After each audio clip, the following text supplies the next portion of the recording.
Hi, I'm Chuck Colson with this week's 2-Minute Warning.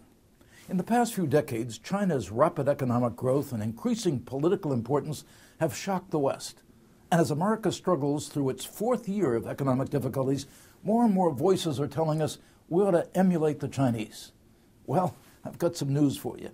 Even as China ascends to the status of economic superpower, China envies us. A few weeks ago, I had a really interesting conversation with some intellectual property attorneys who work with the Chinese. They said the Chinese want to imitate America's inventiveness and economic system, but what they want most is Christianity. You heard me right.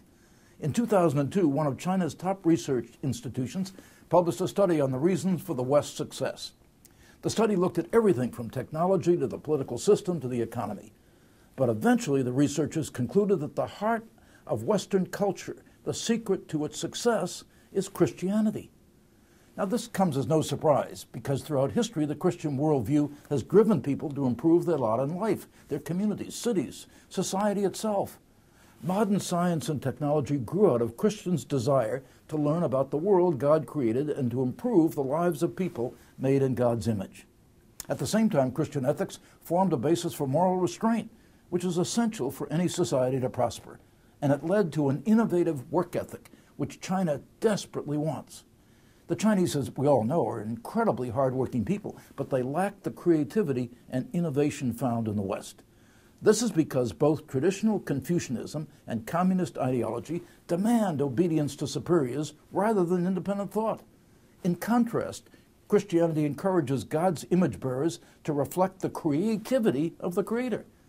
But as much as the Chinese envy a cultural and economic benefits of Christian worldview, Christianity's embrace of freedom terrifies China's leaders. They're afraid if Christianity expands in China, it will overturn communism like it did in the Soviet Union and Eastern Europe. The Christian principle that all people are made in the image of God means that we, like God, have free will and deserve to have our freedom and dignity protected. That's a message that inherently threatens totalitarian governments, and one that the Chinese Communist Party is determined to stifle. That's why they persecute the church. Sure, China can point to officially approved religious organizations like the Three Self Church, and they can boast that it permits freedom of worship. But tell that to the millions of Chinese Christians within the vast network of unregistered house churches, who are often subject to arrest, imprisonment, and torture. Religious freedom, as we understand it, the freedom to practice one's faith in all areas of life, does not exist in China. So we American Christians need to remind our own leaders the Chinese can't have it both ways. We need to make defending human rights and human dignity a top priority with China.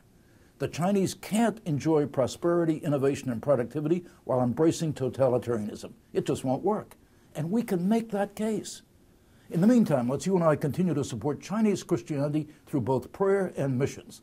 And let's remember to live out what we believe to bring our Christian worldview to bear on all areas of life. The world, including China, is watching. I'm Chuck Colson. That's this week's 2-Minute Warning.